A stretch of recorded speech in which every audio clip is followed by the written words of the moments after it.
Wade Barrett is without a doubt the biggest ham and egger in history to ever be on a Survivor Series poster.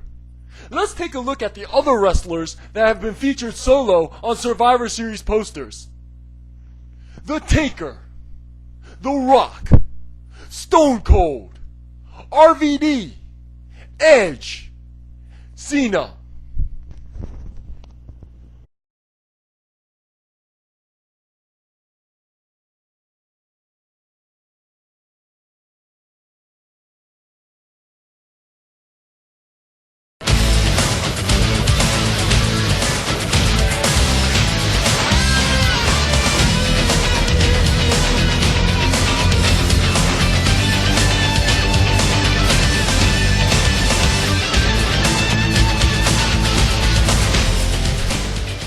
People have been talking for a while now about how these new WWE World Champions somehow just feel so subpar. J-Body talks about it all the time. He's like, I'm watching these guys, Sheamus, The Miz, Jack Swagger, and I just can't get into them. For some reason, I just can't get into them the way I did Bret Hart and Stone Cold and The Rock.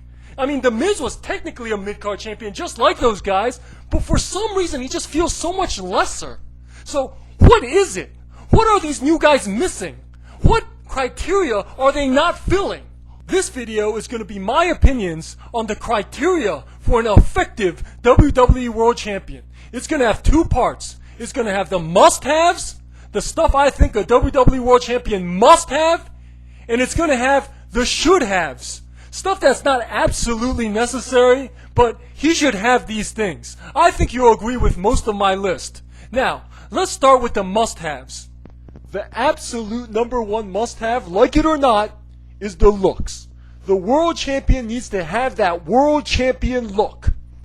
You know, back in the day, you got the sense that there was a certain unofficial standard for looks in the WWF. You had to have that WWF look. You had your Bret Harts, your Ultimate Warriors, your Roddy Pipers. The WWF was all about the glitz and the glamour, and the celebrity-like looks of its wrestlers reflected that. WCW, on the other hand, did not have that kind of presentation. It had better matches a lot of the time, but it wasn't as looks-driven. This is why, back in the day, sometimes when a WCW wrestler would go to WWF, you'd be like, what the hell? He doesn't have the look. He doesn't have the WWF look. Like when Tully Blanchard went to WWF, it's like, what the hell? How dare he go to WWF? He looks like a soccer dad. He belongs in a minivan, not the WWF. He doesn't have the WWF look. Therefore, what the hell? But for some reason, the WWE today is polluted with all these average-looking ham and eggers. You know, Wade Barrett, Drew McIntyre, Rudy Poo Drew. You know, where did the criteria go? Where are the Rocks and the Bret Harts of the world? Instead, today's new stars look one of two ways, in my opinion. Either they look like obnoxious frat boys, like The Miz and Jack Swagger, or they look like dorks, you know, like Wade Barrett and Alex Shelley, you know, who look like they belong in a comic book store. You know, they don't have that authoritarian presence about them, like The Rock, Stone Cold, Ric Flair, Bret Hart, who are larger than life and look like celebrities, you know? These new guys, they make Tully Blanchard look good. They look like jobbers. They look like the guys that the real stars used to beat up. You know, I've always been a fan of Bret Hart. Even when I was a kid and he was just a relatively anonymous tag team guy, I always got the sense that he was going to get big someday. Why? Because he had that look. You know, the greasy hair, the pink and black, the sunglasses, and the women all loved him, and he had that attitude about him. He just had that look. You just knew if given the proper chance, he was going to get big someday. And the same goes for Shawn Michaels. Current generation nerds like to talk about how, of the Hardy Boys, Matt Hardy is the better wrestler. They used to say the same thing about Marty Jannetty. When I was a kid, last generation nerds used to go on and on about how Shawn Michaels may have the looks, but Marty Jannetty is actually the better wrestler. Hey, newsflash, pal. The guy with the looks is going to win. Hardy Boys, Rockers, Jeff Hardy, Shawn Michaels, and that's just the way it is. This is a promotional-driven industry. You got to have the looks first. And when I talk about the look, I'm not talking about a look. I'm talking about the look. Guys like Goldust, Coco Beware, Val Venus, they all have a look, but do they have the look? That special magnetism that just separates the best, that distinguishes the cream of the crop, like The Rock and Stone Cold. The Miz has a look, but does he have the look? Is he a Ric Flair, a Rock?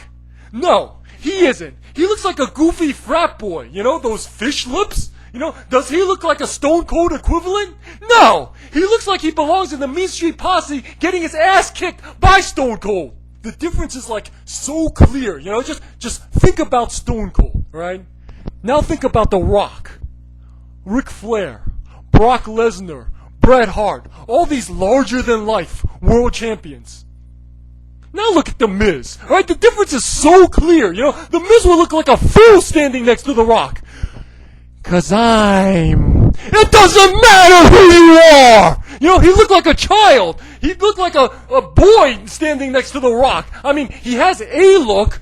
Coco Beware had a look. You know, everybody loves Coco Beware, but would I imagine him as world champion? No! Because he doesn't have the look. Must have number 2 is a world champion caliber character that supports the look. If Bret Hart went along with being a cowboy gimmick instead of the Hart Foundation, do you really think things would have gone as well? In my opinion, the pink and black was a critical must-have in support of the Bret Hart look. He has to have the proper gimmick. Next, the champ must have the charisma that supports his look and character. Samoa Joe has a cool look. He also has a character that really supports that look. You know, he comes out in the shorts and the towel around his neck. But the thing is, the second he starts talking, he becomes Mr. Generic Angry Man. You know, people criticize the Ultimate Warrior for being one-dimensional. The Warrior has more character depth than Samoa Joe. Samoa Warrior stuff was downright creative. Joe is Mr. Generic Angry Man, and that's it. You know, it's almost, in my opinion, become to the point of self-parody, you know? It's like, oh, look, Joe's pacing around backstage angry again, getting in people's faces angry again. What else is new? You know, there's like zero depth, you know? It's parody at this point. It's like, oh, look at Joe, he's angry last week and he's angry again, 'cause he's Mr. Generic Angry Man. The champion legends in my mind, the Rocks, the Stone Colds, the Shawn Michaels, the Ric Flairs, all had a more complex charisma that supported their look and character that brought them to the next level. Number 4, and this one's obvious, the champion must have that world champion caliber credibility. This is usually achieved through a sustained and effective build-up, but can come from different sources. Number 5, the world champion must have more than just loud pops. He must have a world champion level groundswell of fan support. In their primes, guys like Tatanka got huge pops, arguably way louder than guys like Sheamus and Jack Swagger today. So, does that mean make him world champion? No! A true world champion should be more than that. More than just loud babyface pops. It should surpass that and basically become a movement, this groundswell of public support for this wrestler that's become larger than life. Like when college campuses were imitating Austin shirts, when professional athletes were wearing NWO shirts under their uniforms, when people would just randomly imitate The Rock on the air. This breakthrough level of public support.